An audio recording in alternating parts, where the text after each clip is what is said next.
Alam mo, Mr. Committee Chairman, hindi ko maintindihan ano ba ang urgency nung prangkisa na ibibigay sa sa ABS-CBN. Tapos na yung termino nila. Negosyo dapat hihinto.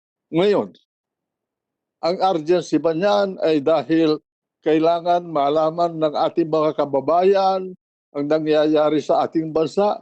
My God! The nooks and corners of this republic is rich, not by television but by radio. Our people know what's going on all over the country because of radio.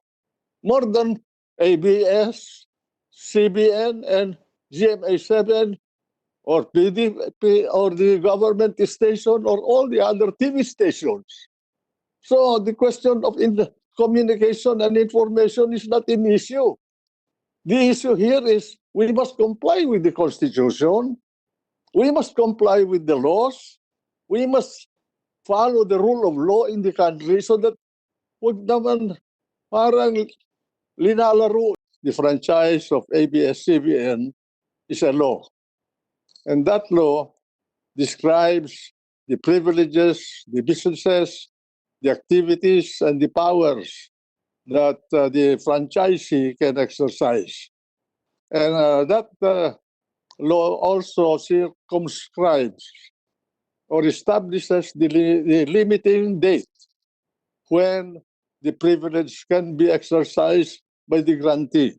In the case of ABS-CBN, the law says your privilege to engage in the business of mass media broadcasting will end on May 4, 2020, period. It cannot go beyond that, and everything must stop. Congress must exercise the power of legislation either to terminate it really as it has been terminated by the law itself or extend it. No other power in our government has the right to extend it a minute or a second. The law must be obeyed, the Constitution must be enforced against anybody in this country. Senator, you mentioned earlier that you have doubts on this provisional franchise. Can you elaborate further on those doubts?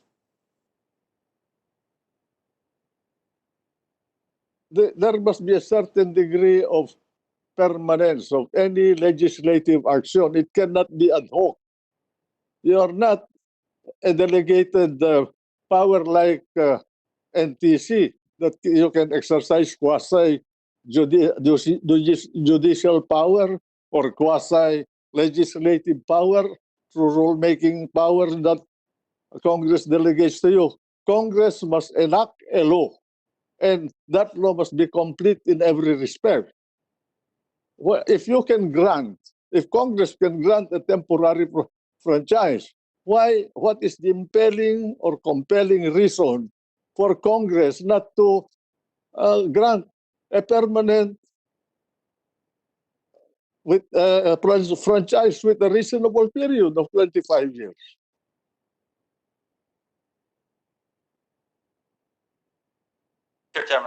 Why don't you, if you think that there is a national emergency, why don't you ask President Duterte to certify the bill so that you can shorten the period of deliberations?